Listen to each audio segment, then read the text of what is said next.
Thank you, Mr. Speaker, sir.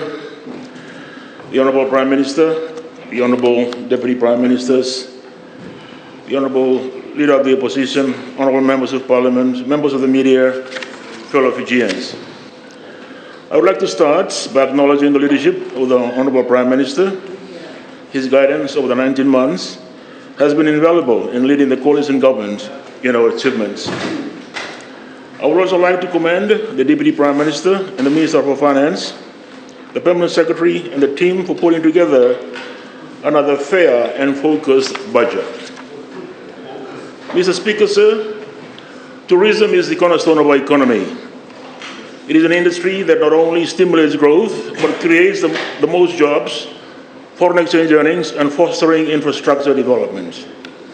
Last year, we broke this record with 740,000 visitors, contributing $3.2 billion to the economy, and we expect to surpass that record this year. The $3.2 billion is spent not only in hotels and airlines, but also food and beverage, tours, supermarkets, cruise, transport, retail, art, village visits, communications, to name a few. I say this quite often. When tourism does well, so do other sectors, and so does the economy and our people. We saw this with the Fiji National Provident Fund, recently announcing a record interest of 8% for members, the highest in 2 decades. That was made possible by factors such as FNPF large hotel portfolio. At the rate we are growing, tourism can bring in $4.2 billion by 2027. Mr. Speaker, sir, the Ministry of Tourism and Civil Aviation has been allocated an increased budget of $68.9 million for the 2024-2025 financial year. Firstly, the budget will fund the implementation of Fiji's National Sustainable Tourism Framework 2024-2034. This framework is a comprehensive policy designed to guide the tourism sector over the next decade with an overarching goal of transforming the sector to ensure a sustainable future. We will focus on 4 goals. 1, prosperous visa economy. 2, thriving and inclusive communities. 3, visible and valued cultures. And 4, healthy islands and oceans. Honourable Speaker, sir, the Ministry's commitment to sustainability is also evident in its support for the Level Tourism Development Program. In this first phase, we will focus on improving access to essential services and infrastructure, such as waste management and transport. By investing in these critical areas, we want our people of Level to benefit too.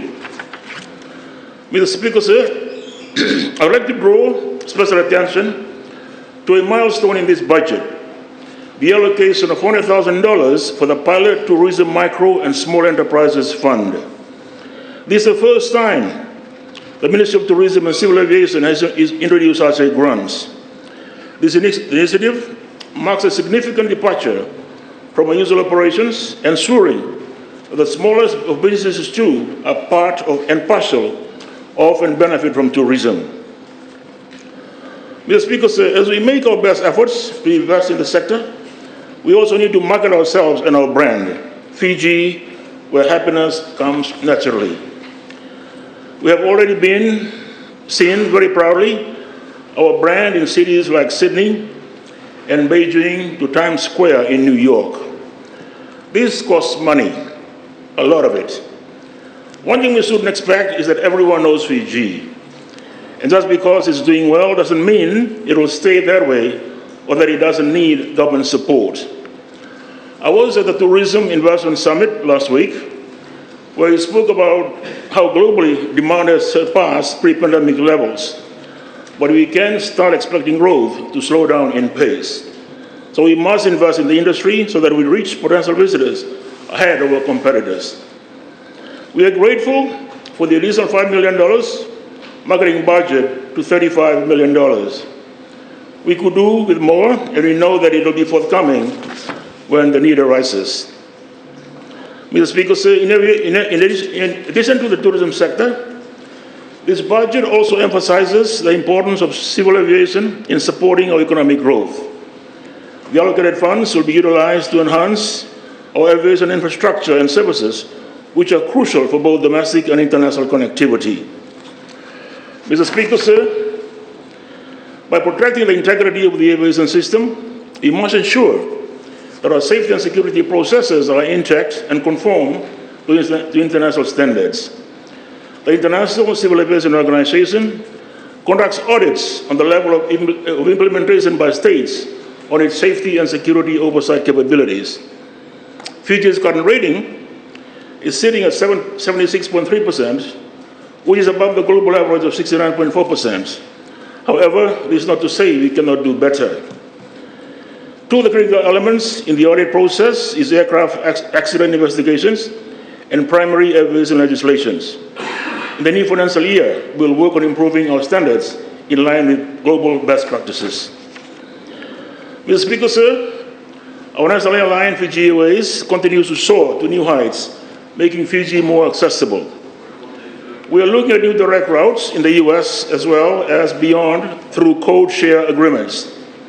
In line with our aviation policy, we appreciate the global shift and economic benefits of liberalization and acknowledge that open skies could lead to economic benefits such as increased trade, investment, and tourism.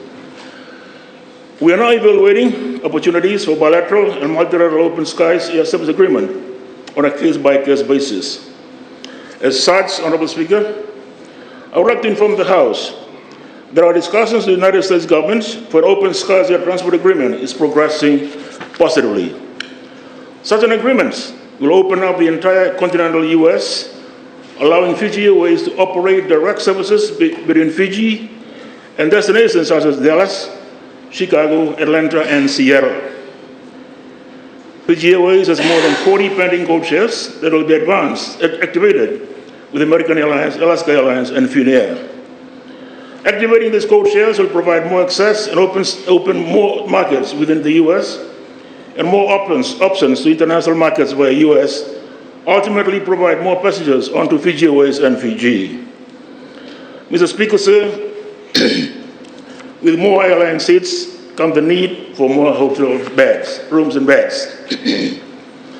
The Minister of Finance announced a number of hotel investments, 10 of which are already in construction, with 2 major refurbishments. This shows a great deal of confidence in the Fijian economy. The Tourism Investment Summit held last week in Denarau attracted some 300 delegates globally and locally, the second held under the coalition government. The quality of the delegates, Mr. Speaker, many from global brands, was quite uplifting. It was the first time we have seen this type of interest from those wishing to build in Fiji. In today's Fiji Times, Mr. Speaker, Jones Lang LaSalle, a global real estate company, said that from an investment perspective, just as it is from a tourism perspective, the world is looking at Fiji and wants to be here. Mr. Speaker, sir, we are extending the short life investment package tax holiday to investors who acquire existing hotels and undertake renovations and refurbishment of more than $50 million. This is welcome news to incentivize and accelerate investments in hotel capacity. Mr. Speaker, sir, there are those that say that tourism gets away with too much concessions. But these concessions are invested back into the tourism products, ensuring quality and standards. We are confident about tourism because of the quality of our products, justifying the concession extended to the tourism industry. As we know, for Fiji, tourism is 40% of GDP. That means it is very dear to us and to the livelihoods that depend on it. Tourism is everyone's business and by extension responsibility. Ensuring their sustainability and growth is a responsibility we should all share. In addition to budgetary support, we must also focus on fostering partnerships and collaborations with local communities, businesses, and international stakeholders. The success of our tourism and aviation industries depends on the collective efforts of all these players. Moreover, investment in human capital is essential. The tourism and aviation industries require skilled and knowledgeable workforce to deliver high-quality services. Therefore, part of our strategic focus, as delivered in this budget, will be on education and training to equip our people with the skills needed to thrive in these sectors. Lastly, we must continue to innovate and adapt to changing market and consumer trends. The tourism and aviation landscapes are constantly evolving, and we must be proactive in our approach. This means leveraging technology, promoting sustainable tourism and aviation practices, and diversifying tourism products to cater to different market segments. In conclusion, Mr. Speaker, sir, the national budget reflects our commitment to an economically stable, secure, and sustainable Fiji. For these reasons, Mr. Speaker, sir, I fully support the 2024-2025 national budget. Thank you, and God bless Fiji.